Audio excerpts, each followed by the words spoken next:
Tech-ni-shn here. The video today will show the testing of this filter by mostly DIY RF.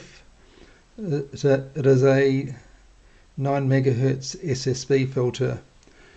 The video after will show the measurement method and the results I have from testing. Hi, Tech-ni-shn here again.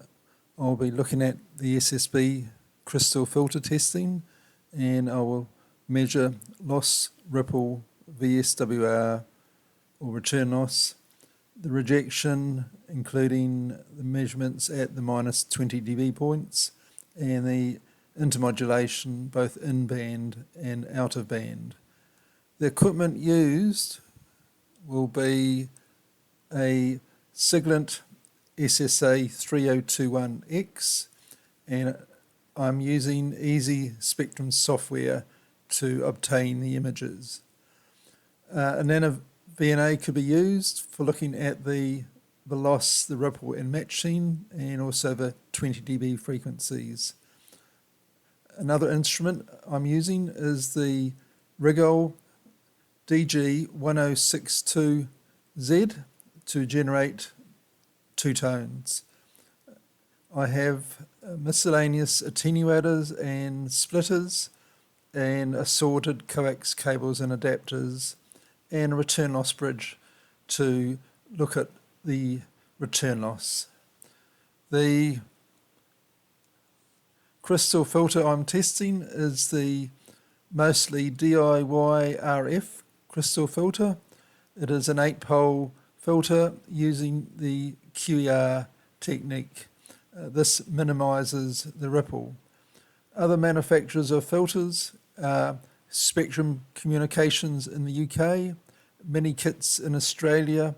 Also, they are available off AliExpress, and some home-built filters could also be used. The QER filters have two crystals in parallel at both ends, and the PCB I'm testing is an early design which has holes for testing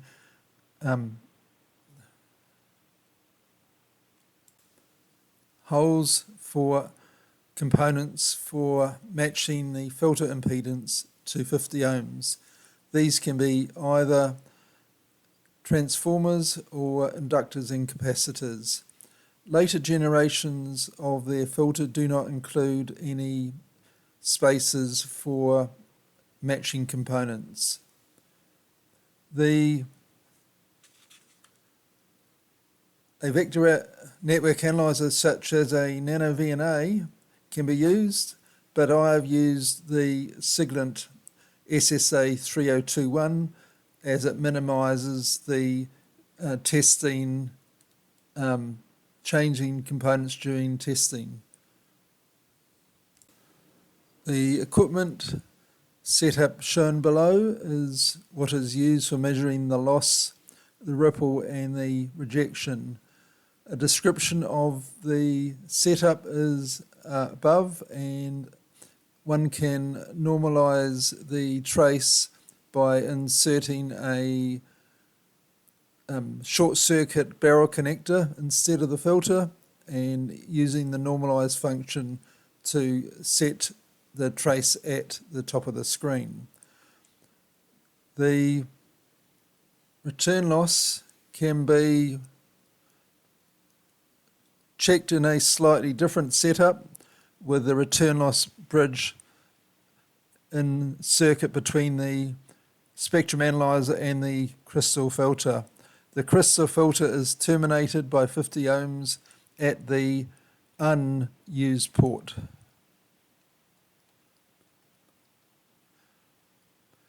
In addition to the above tests, I will be testing for intermodulation both in band and out of band.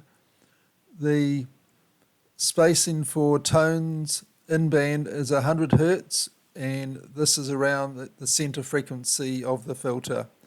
The center frequency of the filter is around 8.997 megahertz.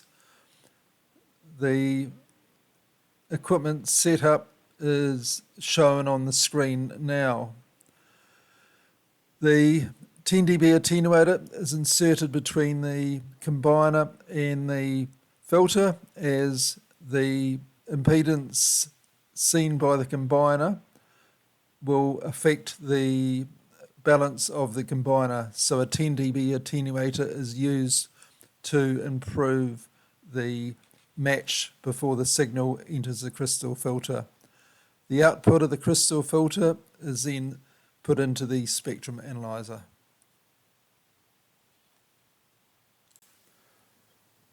Initial testing of the crystal filter showed that the bandwidth was around 3.3 kilohertz.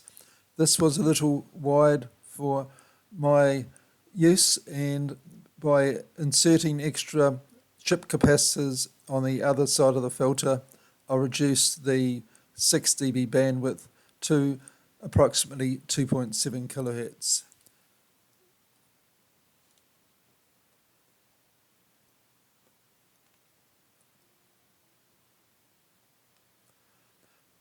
The image shown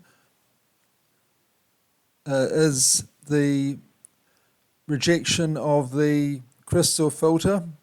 At the top of the screen, the top is fairly flat and the ripple is approximately 0.5 to 1 dB. The bottom of the screen shows rejection entering the noise at about neg 95. I think I have checked one of these before using a slightly different technique and obtained about 110 dB rejection.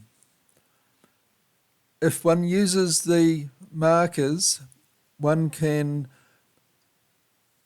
set them at the nominal frequency and go to the delta marker, move that off to 20 dB from the center frequency, and then invoke the marker back to normal, and this will mark the minus 20 dB frequency.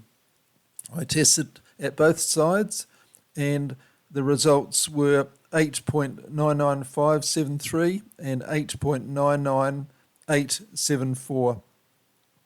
I have a second crystal filter and this was found to be virtually identical.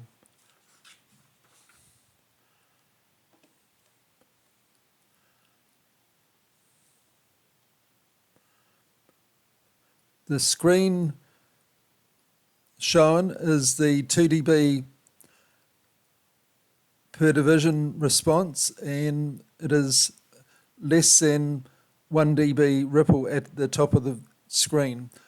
At the edges of the response there is a roll-off, and I believe this to be due to the internal resistance of the crystals. The next test was for return loss.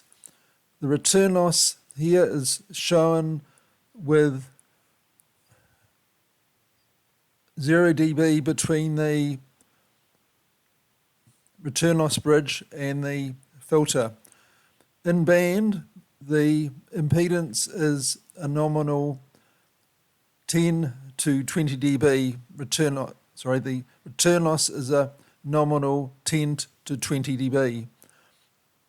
However, out of band, the return loss tends to 0, which means the impedance shown is either a short circuit or very close to, or a very, very high impedance.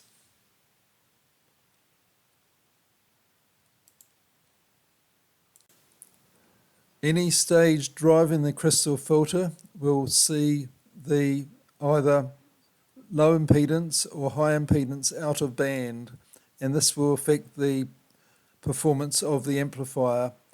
In a lot of designs there is a attenuator between the amplifier and the crystal filter. This has a good effect to the return loss on the amplifier, as the amplifier sees both the 5 dB going into the filter and also returning from the filter into the amplifier. The response below shows the improvement in return loss with the addition of a 5 dB attenuator.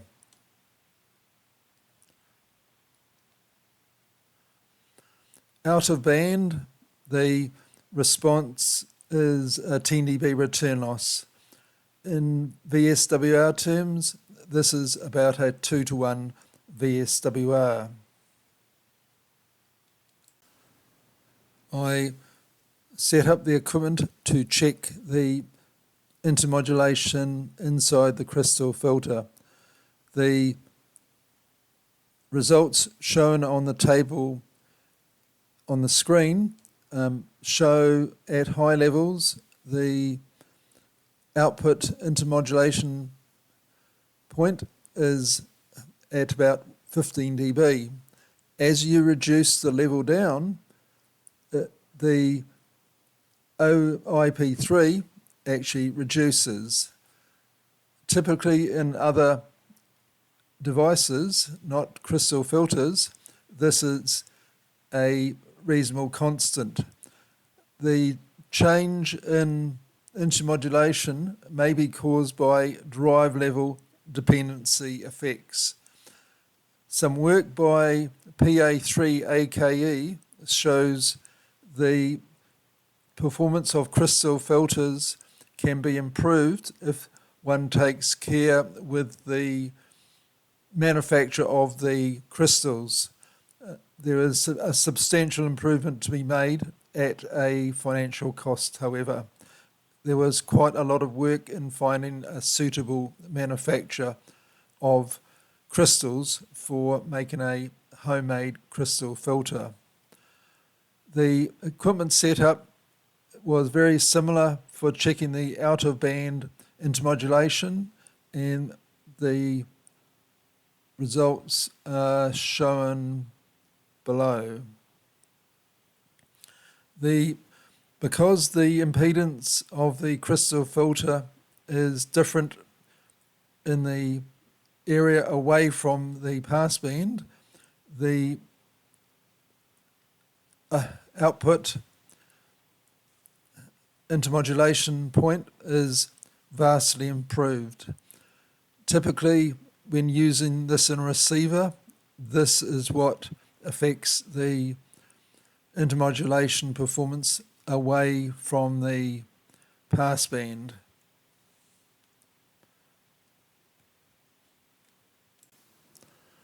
In the testing for the intermodulation performance in band is considerably lower, and this is that the RF is entering the crystal filter and the crystals will be absorbing a small amount of power, and the out of band, most of the signals do not enter the filter. In a typical receiver, the driving stage or the IF preamplifier should be at least equal to the input IP3 of the crystal filter. However, in practice, it isn't always possible due to limitations.